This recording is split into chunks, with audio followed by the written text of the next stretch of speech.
Shalom saudaraku. Hari ini kita memasuki masa Advent yang pertama, Minggu Advent yang pertama.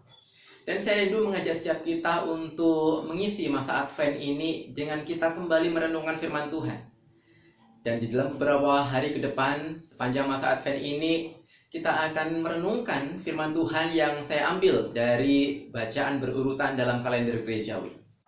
Hari ini bacaan terambil dari Markus pasal yang ke-13 ayat 24 sampai dengan yang ke-32. Saya akan membacakan bagi setiap kita demikian.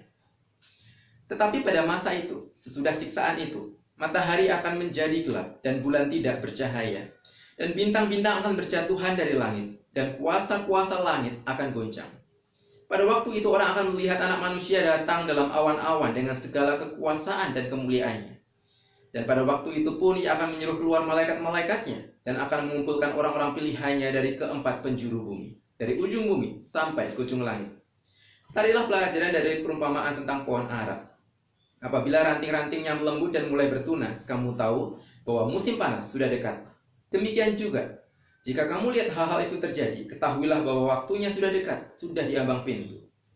Aku berkata kepadamu, sesungguhnya angkatan ini tidak akan berlalu sebelum semuanya ini terjadi. Langit dan bumi tidak akan berlalu, tetapi perkataanku tidak akan berlalu. Tetapi tentang hari atau saat itu, tidak seorang pun yang tahu. Malaikat-malaikat di surga tidak, dan anak pun tidak, hanya Bapa saja.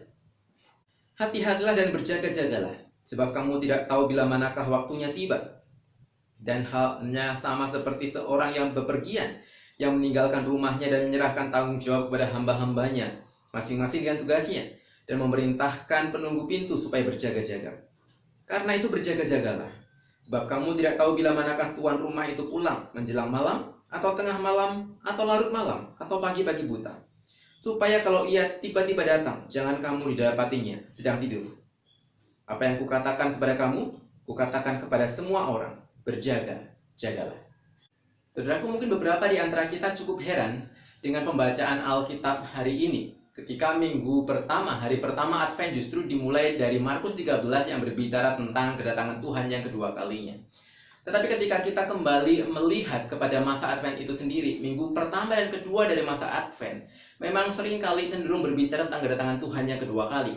Baru kemudian minggu yang ketiga dan keempat itu bicara tentang kedatangan Tuhan yang pertama kali dalam peristiwa inkarnasi, dalam peristiwa Natal. Baik, kedatangan Tuhan yang kedua kali maupun kedatangan Tuhan yang pertama kali pada waktu Natal sama-sama berbicara tentang pengharapan akan sebuah kedatangan Tuhan. Dan kedatangan Tuhan yang kedua kali ketika kita membaca Alkitab kita, khususnya Perjanjian Baru, cukup mendapatkan sebuah porsi yang penting. Ketika kita membaca misalnya surat-surat Paulus ataupun surat Yakobus, kita akan melihat bahwasanya kedatangan Tuhan yang kedua kali menjadi sebuah pengharapan yang nanti-nantikan bahkan oleh gereja mula-mula. Mereka sangat menanti-nantikan kedatangan Tuhan yang kedua kali, yang bahkan dikatakan akan terjadi sebentar lagi. Kedatangan Tuhan akan segera tiba.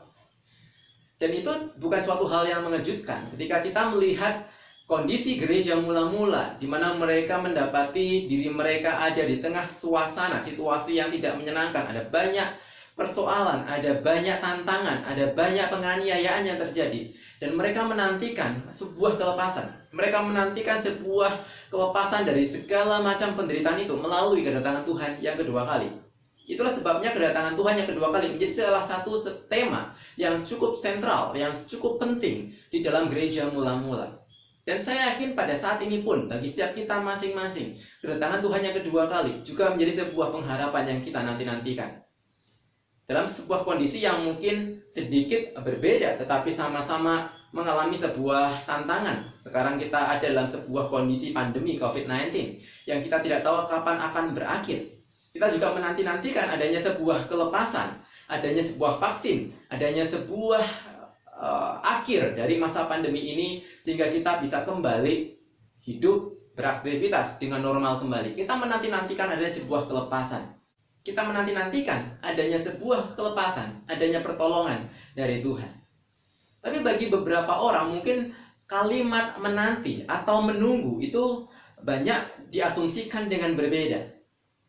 Punya banyak persepsi yang berbeda-beda tentang menanti atau menunggu itu sendiri. Bagi beberapa orang mungkin memaknai kata menanti atau menunggu itu sebagai suatu hal yang membosankan. Karena kita kemudian membayangkan bagaimana ketika kita mengantri dalam sebuah antrian kasir misalnya, ataupun dalam sebuah kemacetan, dan kita menunggu di sana, maka itu suatu hal yang membosankan.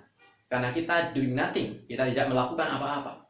Tetapi berbeda gambarannya ketika misalnya kita menantikan kelahiran seorang baby, seorang anak yang sudah kita nanti-nantikan, dan sekarang istri kita sedang mengandung dan kita sedang menantikan kelahiran anak itu.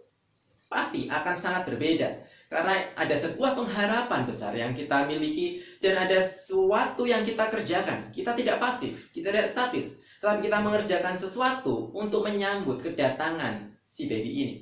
Demikian juga ketika kita menantikan kedatangan Tuhan kita, ada sebuah pengharapan. Dan di sana ada suatu hal yang kita kerjakan, tidak statis, tidak pasif. Markus 13 tadi mengatakan berjaga-jagalah, berjaga-jagalah.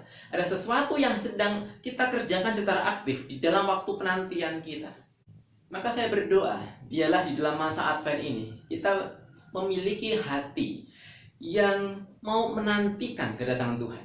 Semangat menanti itu ada dalam diri kita. Kita punya hati yang mau menantikan kelepasan dan penghiburan daripada Tuhan. Kita memiliki hati yang penuh dengan pengharapan, dan kita mengisi masa-masa penantian kita dengan berjaga-jaga, dengan melakukan segala sesuatu yang menyenangkan Tuhan, sehingga ketika waktunya tiba, ketika Sang Tuhan itu kembali pulang, kita didapati menjadi seorang hamba yang taat dan setia. Mari kita menanti-nantikan Tuhan. Mari kita memiliki hati yang senantiasa berpengharapan di dalam Tuhan. Selamat memasuki masa Advent. Tuhan menyertai kita senantiasa.